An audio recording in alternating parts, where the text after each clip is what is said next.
Hoy vamos a hacer lo que es la práctica de signos vitales. Entonces, lo primero que tenemos que hacer es definir qué es un signo vital.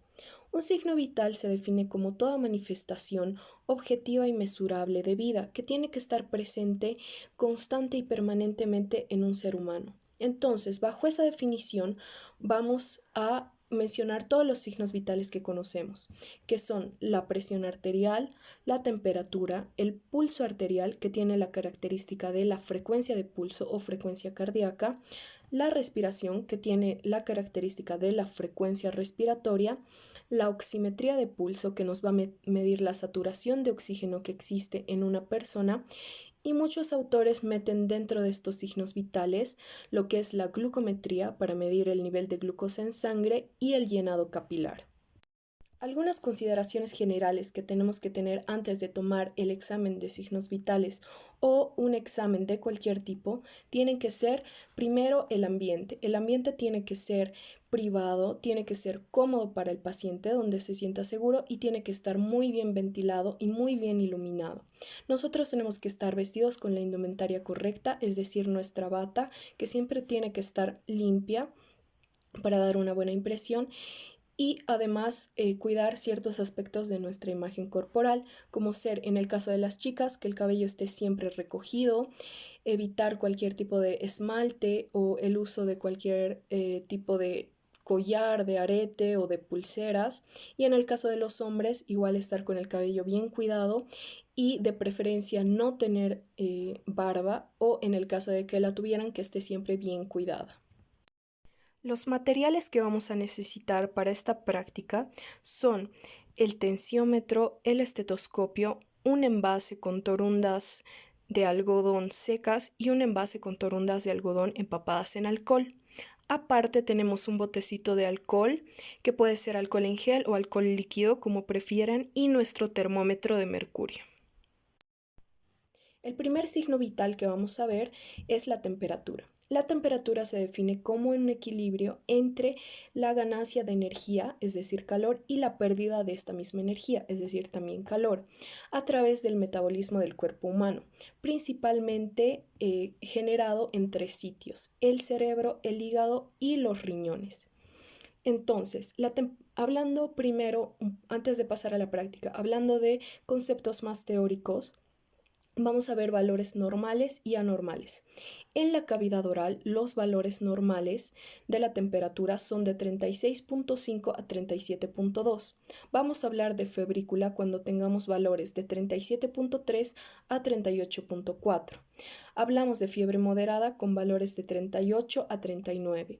Fiebre alta cuando nuestros valores de temperatura sean mayores a 39 grados centígrados.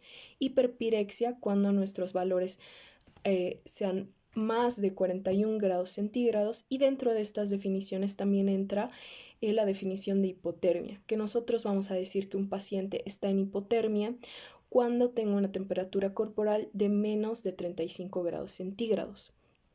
Tenemos que hacer un paréntesis entre la diferencia entre hiperpirexia e hipertermia. Si bien los valores de temperatura van a ser similares, la hipertermia se caracteriza porque es de origen central, es decir, es de origen neurológico. Y esto le da la característica de que no tiene ningún tipo de termorregulación, lo cual lo hace una situación potencialmente mortal de la que tenemos que estar eh, bastante pendientes. Entonces, hemos hablado de los valores en la cavidad oral, pero también podemos tomar la temperatura en otros dos sitios, que son la cavidad rectal y la cavidad axilar. Entonces, ¿cómo definimos los valores en estas cavidades? Simplemente en la cavidad rectal va a estar a 0,3 grados más que la cavidad oral, y la cavidad axilar va a estar a menos 0,6 grados centígrados que la cavidad oral. Entonces, para comenzar con la práctica de la toma de la temperatura arterial, lo primero que tenemos que hacer es solicitar a nuestro paciente que tome asiento, que cuidar que el ambiente esté cómodo, privado y bien iluminado. Entonces, lo primero que hacemos es presentarnos con nuestro paciente. Buenos días, yo soy la doctora Claudia y voy a ser quien lo atienda hoy día. y explicarle el procedimiento que le vamos a realizar. Voy a proceder a realizarle la toma de la temperatura. Este no es un procedimiento ni doloroso ni incómodo y solo tiene que seguir mis instrucciones. Antes de empezar con la toma, siempre le preguntamos algunas cosas a nuestra paciente, como ser, ¿ha tomado antes de venir algún tipo de bebida caliente? ¿Ha comido? ¿Ha corrido? No. Entonces, ahora sí podemos proceder a empezar con la toma de la temperatura. Entonces, lo primero que hacemos es que vamos a tomar nuestro entonces, tomamos nuestro termómetro y vamos a empezar a describir sus partes. Este termómetro de mercurio tiene un tallo y un bulbo. El bulbo es la parte plateada y nunca tenemos que tomarlo de ese extremo, siempre del otro. También tiene una numeración y una columna de mercurio al medio, que es la que nos va a indicar cuál es la temperatura corporal de nuestro paciente. Entonces, tomamos nuestro instrumento y vamos a describir sus partes. El termómetro de mercurio tiene un tallo y un bulbo. El bulbo es la parte metálica, la parte plateada, y nunca tenemos que tomarlo por esta parte, siempre desde la parte del tallo. También tiene una graduación numérica y una columna de mercurio, que es la que nos va a indicar a qué temperatura corporal está nuestro paciente. Entonces, lo primero que tenemos que hacer es asegurarnos que el termómetro se encuentre bajo 35 grados centígrados. Y para esto lo tenemos que agitar hacia abajo violentamente un par de veces sin soltarlo porque es de cristal, entonces se puede romper. Entonces hacemos unos 3 movimientos enérgicos hacia abajo y lo ponemos a contraluz para ver la columna de mercurio y la graduación numérica. Y aquí ya está debajo de 35 grados. Entonces, una vez que he hecho esto, procedo a hacer la asepsia y antisepsia, tanto mía como del material. Entonces, primero, antes de tocar al paciente, me pongo alcohol en las manos y me hago la correcta desinfección. Y para hacer la desinfección del instrumento, voy a agarrar una torunda empapada en alcohol y voy a proceder a limpiar desde la parte del bulbo hacia la parte del tallo con movimientos circulares. Y luego con una torunda de alcohol seca hacemos lo mismo en la misma dirección. ¿Por qué lo hacemos en esta dirección? Porque vamos a introducir esto a la cavidad oral del paciente y tiene que estar libre de cualquier tipo de impurezas o de bacterias. Si lo hiciéramos del tallo hacia el bulbo, estaríamos llevando las bacterias hacia donde vamos a poner en la boca del paciente. Entonces, una vez que tengo desinfectado todo, procedo a ponerle suavemente el termómetro al paciente. Por favor, abra la boca, levante la lengua y cierre, por favor. Ya. Y ahí esperamos, ponemos nuestro cronómetro y esperamos 3 minutos, hasta que de 3 a 5 minutos en la cavidad oral, hasta que podamos retirarle el termómetro a nuestro paciente. En este tiempo podemos ir mencionando algunas características de la temperatura en la cavidad oral, como ser las contraindicaciones. ¿En qué pacientes no podemos hacer este examen? En pacientes pediátricos, en pacientes muy ancianos, en pacientes con trastornos mentales, en pacientes inconscientes o en pacientes intubados que tengan algún tipo de herida o llaga en la boca o cualquier proceso infeccioso en los dientes, en pacientes que tengan convulsiones, todo esto porque este tipo de pacientes no nos va a poder colaborar y no vamos a poder tener la seguridad de que no muerdan el termómetro y como es de mercurio, esto es peligroso para el paciente. Entonces, una vez han pasado los 3 a 5 minutos, le retiro el termómetro a mi paciente, lo pongo a contraluz para ver la temperatura. En este caso está en 36.5, lo cual es un valor normal, y se lo informo a mi paciente. Y por último, hago de nuevo la limpieza, pero esta vez desde el tallo hacia el bulbo. Y lo seco igual. Ahora vamos a realizar la toma de la temperatura axilar. De misma forma, agarramos nuestro termómetro, verificamos que esté en un valor de 35, menor a 35 grados centígrados y procedemos a la asepsia y antisepsia, de la misma forma en que lo hicimos en la cavidad oral, desde el bulbo hacia el tallo, con movimientos circulares y lo secamos. Entonces, para este examen le pedimos a nuestro paciente que por favor se retire la camisa. Entonces, una vez que nuestro paciente se ha quitado la camisa, procedemos a observar la región axilar, que no haya demasiado vello o que no esté con demasiada sudoración. En caso de que lo esté, lo secamos con un algodón limpio. Entonces, en este caso, ponemos el termómetro con el bulbo haciendo contacto con la piel del paciente y le pedimos que lo cierre y mantenga ahí. El tiempo para la temperatura axilar es de 5 a 8 minutos. Entonces, mientras esperamos, podemos ir mencionando algunas características de la temperatura axilar, como ser las contraindicaciones o en qué pacientes no podríamos hacer la toma de la temperatura axilar. No podemos hacer la toma en pacientes con adenopatías, con cualquier tipo de heridas en nuestra región o cualquier tipo de fracturas tanto en el brazo como en la clavícula.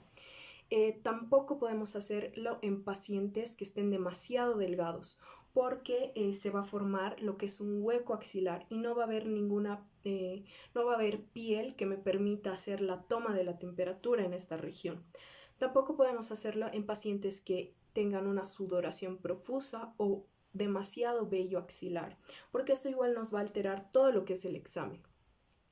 Tampoco es aconsejable, así como no podemos hacerlo en pacientes que estén muy delgados, tampoco deberíamos hacerlo en pacientes que tengan demasiada masa muscular. Una vez pasados 8 a 10 minutos, que es lo que tenemos que esperar, el tiempo que tenemos que esperar para hacer una correcta medición de la temperatura en la cavidad axilar, le pedimos al paciente que levante el brazo, retiramos el termómetro y lo ponemos a contraluz para ver el valor.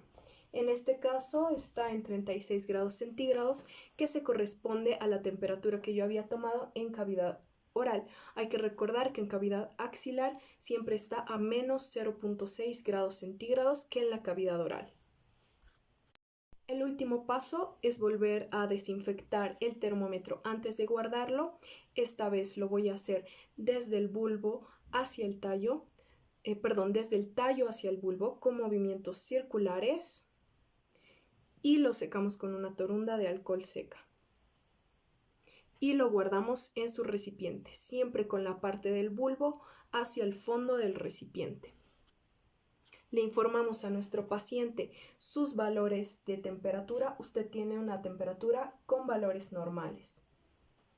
Y con eso habríamos acabado el examen de toma de temperatura axilar. La última toma que nos faltaría por realizar es la toma en la cavidad rectal. Sin embargo, por cuestiones de logística, esto no lo vamos a realizar ya que se practica en maniquís en los laboratorios de habilidades de la universidad, pero podemos hablar un poco de las características de esta toma. Entonces, el tiempo de toma en esta cavidad va a ser de 2 minutos y las indicaciones son en pacientes pediátricos, en pacientes inconscientes, en pacientes quemados, cualquier tipo de paciente que no pueda colaborar con nosotros al momento de hacer la toma de la temperatura en cavidad oral o axilar. Y las contraindicaciones para este examen van a ser que el paciente tenga algún tipo de proceso infeccioso en la región anal, que tenga cualquier tipo de absceso, diarrea, fístula, fisura, cualquier tipo de prolapso o fractura al nivel de la pelvis o simplemente con la negativa del paciente. Si el paciente no nos da su consentimiento para hacer este tipo de examen, no lo podemos realizar. Entonces, este se realiza de la misma forma que he tomado las otras temperaturas, solo que se hace con un termómetro especial que tiene la parte del bulbo mucho más corta y más gruesa. Entonces, en esta cavidad esperamos 2 minutos y tendría que estar a 0,3 grados centígrados más que la toma de la cavidad oral. Entonces, con eso hemos finalizado la práctica de la toma de la temperatura. Entonces, prosiguiendo con esta práctica, vamos a ver lo que es la presión arterial. Primero vamos a hacer definiciones. Entonces, la presión arterial se define como la fuerza o el empuje de la sangre contra los vasos o las paredes de los vasos. Y la tensión arterial se define como la fuerza contraria que se opone a esta fuerza que la sangre ejerce sobre las paredes de los vasos. Entonces, hablando un poco generalmente primero de todos los valores de la presión arterial, vamos a poder encontrar que una presión normal es definida como una presión sistólica menor a 120 y menor a 80. Hablamos de una presión elevada cuando están en valores de una presión sistólica de 120, 129 y una presión diastólica menor a 80. Ya hablamos de hipertensión grado 1 cuando la presión sistólica está entre 130 y 139 y la presión diastólica está entre 80 y 89. Hablamos de una hipertensión grado 2 cuando la presión sistólica está igual o mayor a 140 y la presión diastólica está igual o mayor a 90. Y hablamos de una crisis hipertensiva cuando la presión sistólica es mayor a 180 y la presión diastólica es mayor a 120. Para hacer una correcta toma de la presión arterial, primero tenemos que hablar de los ruidos de Korokov.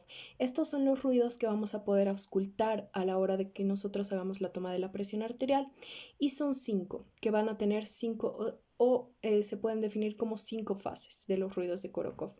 Está la primera fase, que van a ser sonidos poco intensos de características más sordas y esto corresponde a la presión sistólica. Es el primer sonido que nosotros vamos a escuchar.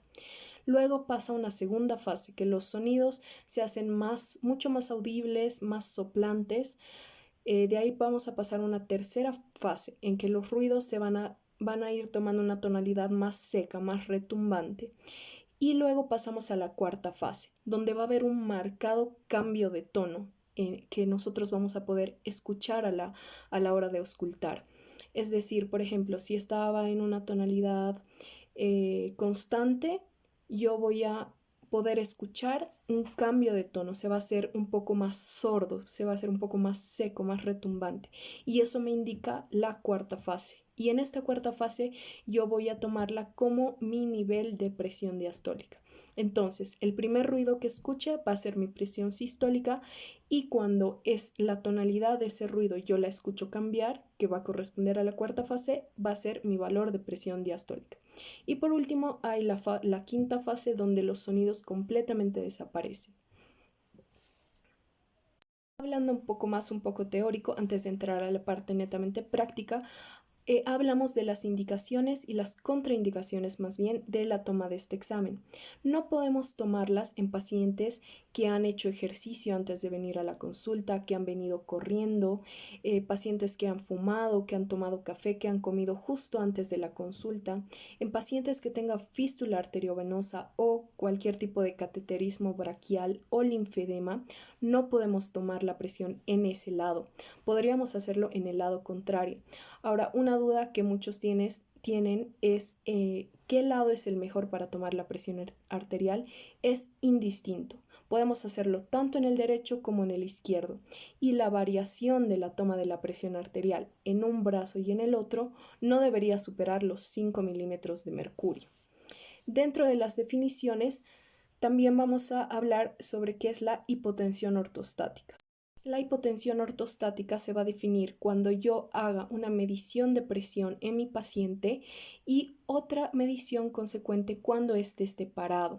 Y yo voy a hablar de hipotensión ortostática cuando el valor que mida en mi paciente una vez que se ha parado corresponda a que la presión va a caer 20 milímetros de mercurio la presión sistólica o 10 milímetros de mercurio la presión diastólica. Entonces, si hay una caída de 20 de sistólica y 10 de diastólica, hablamos de una hipotensión ortostática. Esto siempre es comparativo, o sea, mido a mi paciente primero sentado, luego le pido que se pare y hago otra vez la medición. Entonces, ahora vamos a proceder a ver cómo se realiza una correcta toma de la presión arterial. Entonces, primero, para una correcta toma de la presión arterial, lo primero que tenemos que saber son los instrumentos que vamos a utilizar y sus partes. Entonces, primero está el tensiómetro, que tiene, como pueden ver, un brazalete ajustable por un scratch y dentro de este brazalete está un balón inflable. ¿Por qué es importante saber esto? porque este balón inflable tiene que cubrir cierta parte del brazo de nuestro paciente y esto es útil cuando tengamos que encontrar un tensiómetro que se ajuste a un paciente obeso. Entonces, para saber cuánto tiene que cubrir el manguito inflable, no el brazalete, usamos esta regla, que de la flexura del codo al hombro tiene que cubrir un 80% y tiene que cubrir un 40% de toda la circunferencia del brazo. Entonces, en el brazalete, primero que nos indica el tamaño, si es de adulto o si es pediátrico, y también tiene una marca para saber dónde tenemos que ajustarlo correctamente para que esté en contacto con la arteria braquial, que tiene que ir sobre esta. Entonces, desde esto le salen dos mangueras. La primera manguera va al manómetro de mercurio, que este nos va a indicar los valores de presión arterial. Este manómetro nunca tenemos que agarrarlo nosotros, ni pedirle al paciente que lo agarre, ni ponerlo sobre la ropa o sobre el tensiómetro, porque nos va a hacer variar los valores de presión arterial. Lo aconsejable es que esté en un sitio visible para nosotros, pero podemos ponerlo en una mesa o en el respaldar de la silla donde esté el paciente. La segunda manguera que sale del tensiómetro se va a conectar a una perilla inflable, que es con la que voy a inflar todo lo que es el brazalete del tensiómetro. Entonces, para saber cómo ajustar esta perilla, yo la voy a agarrar con mi mano dominante, con la derecha o a la izquierda, y acá tiene una válvula. Para cerrarla, yo voy a ir hacia fuera de donde estoy yo, es decir, hacia afuera. La giro hacia fuera de donde estoy yo. Y para abrirla, la giro hacia adentro.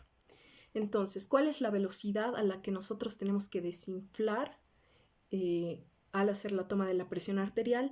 De 3 a 5 milímetros de mercurio por segundo para tener una medición más precisa. Y el segundo material que vamos a necesitar es el estetoscopio. Entonces, el estetoscopio tiene las siguientes partes. Acá podemos ver las dos olivas, que son los redonditos para que no haga daño al ponerse en los oídos. Tenemos las ojivas, que son lo que conecta. Tiene un muelle y un tubunye o una manguera que conecta. Y esto nos va a conducir a lo que es el conector que se conecta con todo lo que es la campana y la membrana. En este caso, el mío no tiene campana membrana porque es un lado pediátrico y otro lado de campana, pero podemos hacer la función de campana membrana ajustando la presión con la que hacemos, con la que auscultamos. La correcta posición del estetoscopio es con las ojivas hacia afuera, es decir, para que se conecten con el canal auditivo de mejor forma y yo pueda oír de mejor forma. Entonces, para comenzar con este examen, lo primero que tenemos que hacer siempre es asepsia-antisepsia. Entonces, nos colocamos alcohol y nos desinfectamos correctamente las manos. Y nos presentamos con nuestro paciente y le explicamos todo lo que le vamos a hacer. Buenos días, yo voy a ser su doctora y le voy a tomar la presión arterial. Este es un examen necesario, pero no es incómodo ni doloroso y necesito su colaboración. También le hacemos algunas preguntas importantes, como ¿usted ha corrido antes de venir? ¿Ha tomado bebidas calientes? ¿Ha comido? ¿Se ha agitado antes de venir a la consulta? No.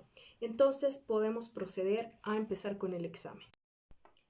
Entonces, para la toma de la presión arterial, yo tengo dos métodos que los voy a combinar, el palpatorio y el auscultatorio. Para comenzar con el método palpatorio, voy a acomodar mi brazalete de manera correcta con la marca que me marca aquí para la arteria sobre la arteria braquial, que yo voy a palpar.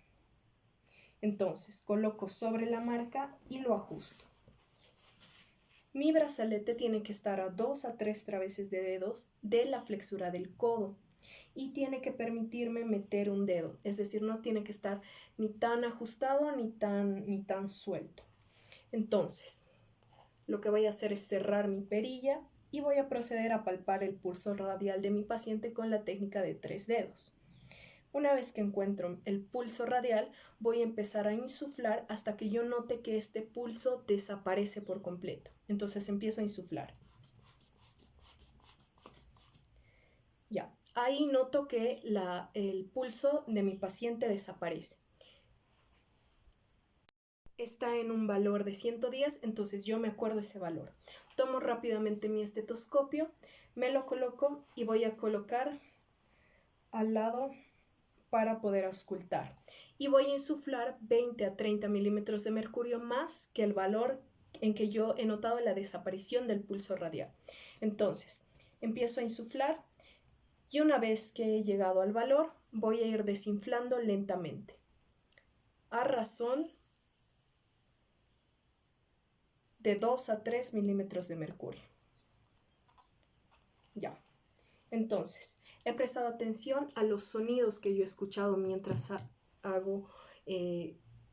desinflo la perilla, y el primer sonido que he escuchado me corresponde a la presión sistólica, que tiene que ser el mismo valor que yo me he anotado cuando he usado el método palpatorio, en el que yo he visto que desaparece la presión, el pulso radial. Y el segundo sonido que yo he sentido es cuando hay un cambio de tono marcado, y yo lo voy a tomar como la presión diastólica. En este caso era 110/70. Entonces, le informo a mi paciente sobre su presión. Usted tiene una presión de 110/70, esto es considerado normal. Le quito a mi paciente el brazalete y le pido que se ponga su camisa de vuelta. Y con esto he terminado el examen de presión arterial. Entonces, como vemos, hemos hecho al mismo tiempo el método palpatorio con el método auscultatorio. ¿Para qué hago el método palpatorio de la toma de la presión arterial? Es para evitar los pacientes que podrían tener pseudohipertensión, porque en estos pacientes se produce algo que se llama posauscultatorio. Entonces, ¿en qué tipo de pacientes se me presenta este fenómeno? En pacientes generalmente muy ancianos, cuyas arterias están muy endurecidas porque tienen calcificaciones. Esta patología se llama arterioesclerosis. Entonces, como las arterias van a estar muy rígidas, lo que me va a suceder es que va a haber una desaparición de los sonidos que yo escucho en la cuarta fase, es decir, de la presión diastólica, mucho antes, en una segunda o tercera fase. Entonces esto me va a dar una falsa impresión de que mi presión está mucho más elevada de lo que realmente está. Esto es por la característica esta que tienen las arterias de estos pacientes. Y eso es lo que se llama poso o agujero auscultatorio. Entonces, para evitar esto, usamos el método palpatorio, que también es llamado maniobra de Osler. Entonces, con la combinación de ambos métodos voy a poder tomar una presión arterial de una mejor manera y evitándome todas estas patologías que podría tener en este tipo de pacientes en específico. Y con eso hemos terminado lo que es la toma de la presión arterial.